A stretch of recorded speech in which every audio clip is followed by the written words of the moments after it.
పథకం ప్రకారమే తీసుకెళ్ళింది. అనుకున్నట్టు తమ్ముడడ్డు తొలగించింది.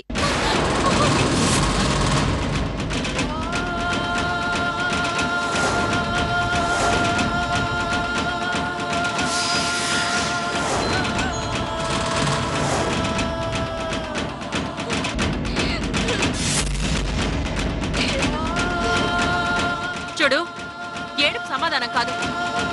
నా తమ్ముని ఏం చేసావో తెలియాలి. ఈ కుట్రలో ఎవరెవరున్నారో చెప్పాలి.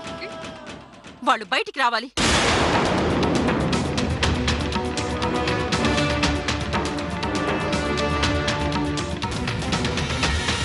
మీరేంటి నాన్న ఇంత ఘోరం జరిగిపోతే అలా మౌనంగా ఉన్నారు?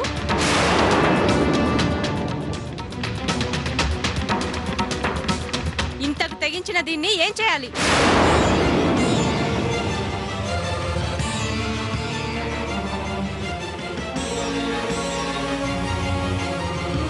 ఇప్పుడు కావలసింది, నేను చేయాల్సింది కోపం చూపించడం కాదు, ఒకరిని నిందించడం కాదు.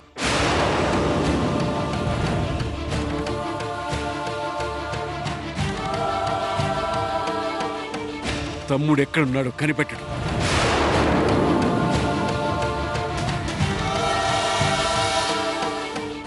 నేను ఇప్పుడే వస్తాను.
ఏమే, వాడితో కలిసి హనీమూన్కి వెళ్ళానని విర్రవీగావు కదే.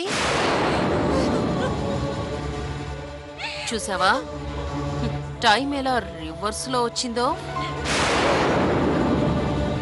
చూడు, రేపటికల్లా నా తమ్ముడు రావాలి, లేదా నువ్వు ఇంట్లో నుంచి పోవాలి.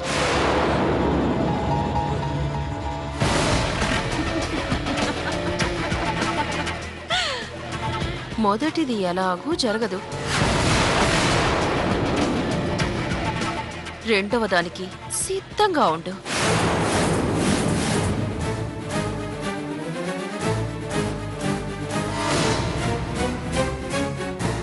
మా బాబు నిన్ను ఏమీ అనలేదని సంతోషపడుతున్నావా? దానికి కాస్త టైం ఉంది.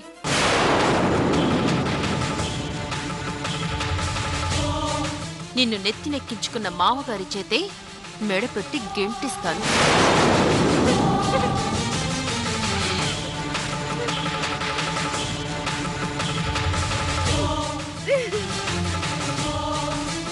Wait and see.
ఎందుకింత మొండితనం బంగారం?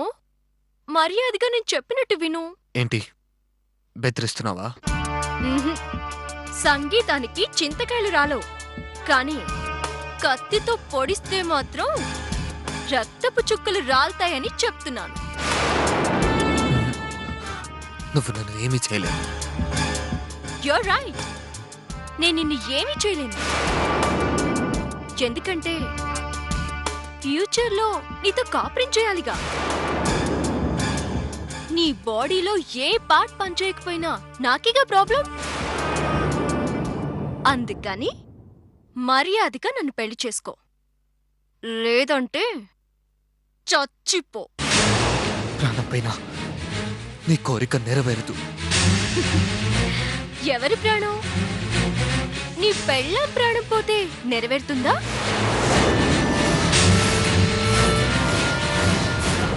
ఏం లేదు, నీతో పాటు కలిసొచ్చిన నీ పెళ్ళాం నువ్వేమయ్యావో తెలియక చచ్చావో బ్రతికావో అర్థం కాక వెతికి వెతికి వేసారిపోయి తిరుగు ప్రయాణం కడుతుంది. మరి నువ్వు లేకుండా ఒంటరిగా నీ ఇంటికెళ్తే నీ అక్క నీ బాబు నీ పెళ్ళాన్ని బ్రతకనిస్తారా? బ్రతకనివ్వరు. అప్పుడు నాకు లైన్ క్లియర్ అయిపోతుందిగా. ఎంచక్కా మనం కలిసి కాపురం చేసుకోవచ్చు. ఏమంటావు? ఒకే దెబ్బకి రెండు పిట్టలు. అక్కడ నా శత్రువు బలి, ఇక్కడ నీతో పెళ్లి.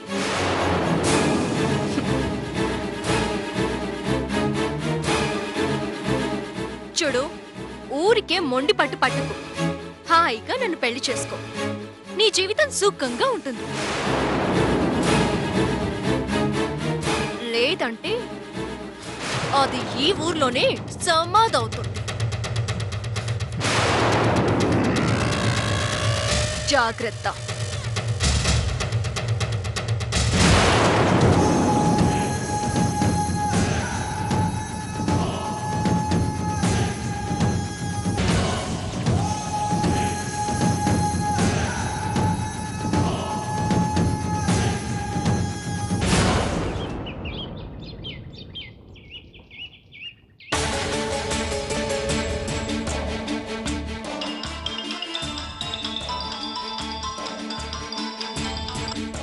మూర్తి గారు, మూర్తి గారు, ఎంక్వైరీ చేశారా?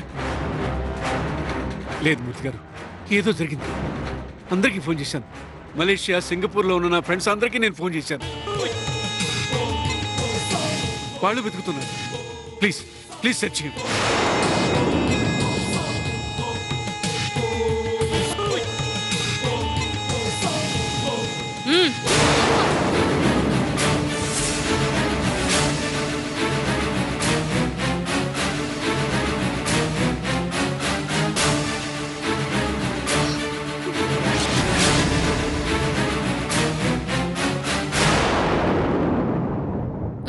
నాన్నగారు, తమ్ముడు జాడేమైనా తెలిసిందా? లేదమ్మా, అన్ని ప్రయత్నాలు చేశాను. ఫారిన్లో ఉన్న తెలిసిన వాళ్ళందరికీ ఫోన్ చేసి చెప్పాను. ఏమీ తెలియట్లేదమ్మా. మావి గారు, నాకేదో భయంగా ఉంది. చేసిందంతా చేసి భయం నటిస్తున్నావే? సింధురా, లేదు నాన్న, ఇది చేసిన పనికి దీన్ని చంపేయాలి. చూసావా నాన్న, తమ్ముడిని మాయం చేసి ఇది మాత్రం ఎంత హాయిగా ఇంట్లో ఉంటుందో. చేసిందంతా చేసి ఎలా ఏడుస్తుందో చూడు. ఆవేశపడకమ్మా, కాస్త ఓపిక పట్టు. ఎలా నాన్న, ఎలా నాన్న ఓపిక పట్టేది? ఎలా నేను ఓర్చుకునేది? తమ్ముడు తమ్ముడు కళ్ళలో కనిపిస్తున్నాడు నాన్న. నన్నెందుకు దాంతో పంపించావక్క అని ప్రశ్నిస్తున్నట్టు అనిపిస్తుంది నాన్న. నేనే గనక బలవంతంగా హనీమూన్కి పంపించకపోతే తమ్ముడు దీని చేతిలో బలైపోయేవాడు కాదు. మనకి బాధ ఉండేది కాదు నాన్నగారు.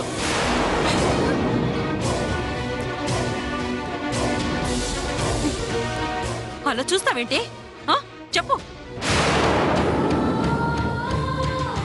నా తమ్ముడు కనిపించకుండా పోయి 2 రోజులవుతుంది. ఏం చేసావో చెప్పవే. వదినా వసై, మా తమ్ముడు లేకుండా మేం బతకలేవే.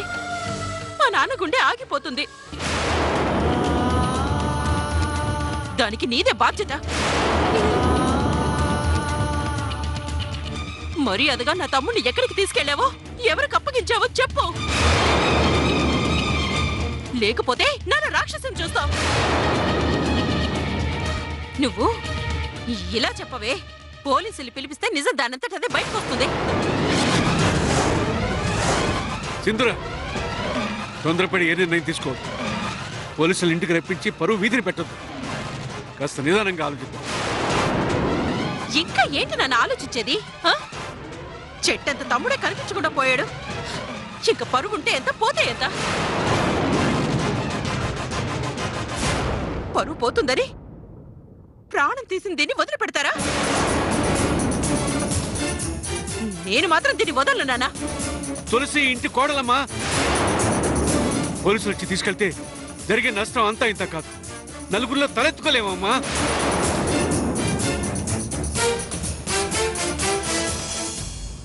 అయ్యో నాన్న, కోడలన్న జాలి మీకుంది. కానీ కట్టుకున్న మొగుడన్న మమకారం దీనికుందా? ఉంటే ఇలా చేస్తుందా? నమ్మినందుకు మనకింత నరకం చూపిస్తుందా? చెప్పండి నాన్న.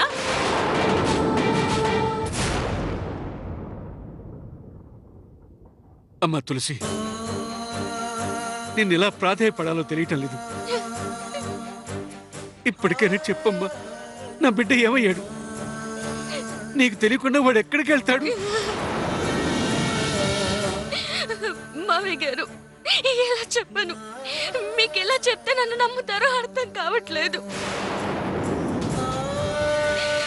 ఒసేయ్, మా నాన్నగారి మొహం చూసైనా నీ మనసు కరగట్లేదటే. ఎవ్వరికి తల వంచని మా నాన్న ఇంతలా నీ ముందు దిగజారుతూ ప్రాధేయపడ్డా నిజం చెప్పాలని నీకు అనిపించడం లేదా?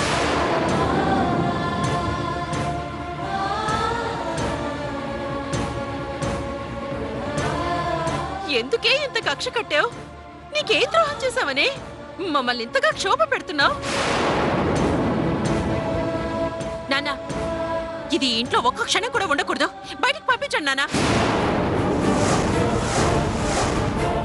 తులసిని బయటికి పంపించడం పరిష్కారం కాదమ్మా. అయ్యో నాన్న, మీకు తెలియదు నాన్న. ఇది ఇంట్లోకి వస్తే తమ్ముడితోనే రావాలి, లేకపోతే జైల్లో ఊచ లెక్క పెట్టాలి. అంతేకాని ఇది ఇంట్లో ఉండకూడదు నాన్న. పంపించండి నాన్న. ఇంకా చూస్తావేంటే? వెళ్ళవే. ఒక్క క్షణం కూడా ఇంట్లో ఉండకూడదు. వెళ్ళిపోవే.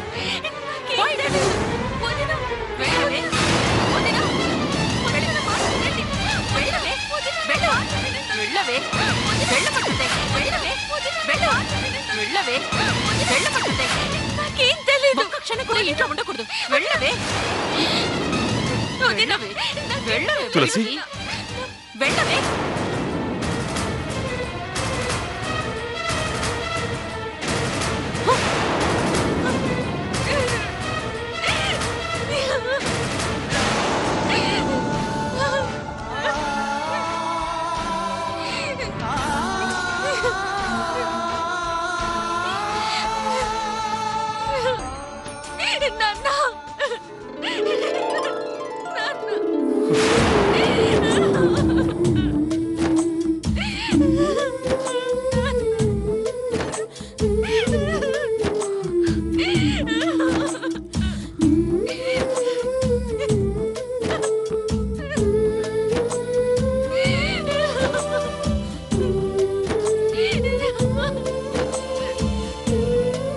ఏంట్రా, ఏమైంది?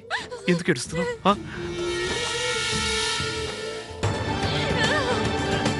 బావగారు, ఏంటనేది? ఏమైంది? నా బిడ్డ ఏం తప్పు చేసింది? ఎందుకు అందరూ దాన్ని నిలదీస్తున్నారు? మా కొంపకి కొరివి పెట్టింది మీ కూతురు.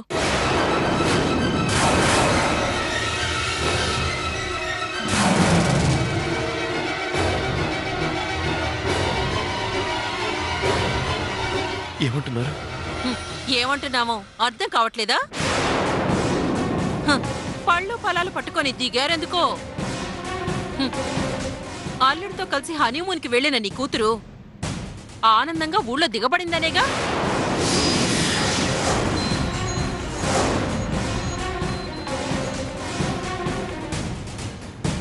మరి కూతురు నీ దగ్గరే ఉంది, మరి అల్లుడెక్కడా అని అడుగు నీ కూతుర్ని.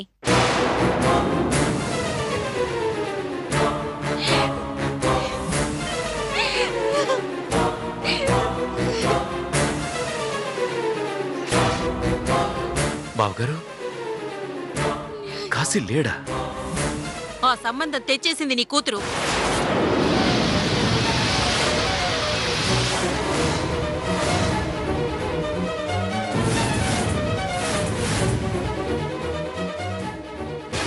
సంతోషంగా ఉంటారు, జీవితాన్ని అనుభవిస్తారు, ఈ ఇంటికి వారసునిస్తారు అని నమ్మి నీ కూతురుతో నా తమ్ముడిని పంపిస్తే వాడినక్కడే మాయం చేసి ఏమీ ఎరగనట్టు ఇంటికి తిరిగి వచ్చింది.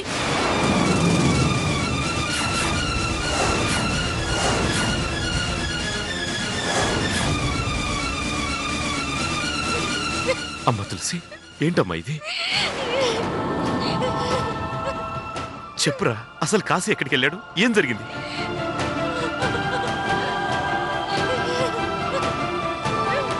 చెప్పురా.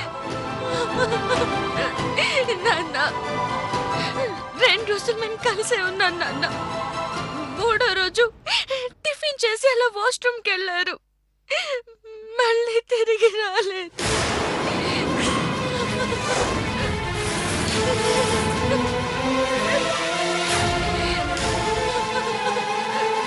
తులసి, కాళ్ళరిగేలా తిరిగాను, అంతటా వెతికాను, ఎక్కడ కనిపించలేదు నాన్న.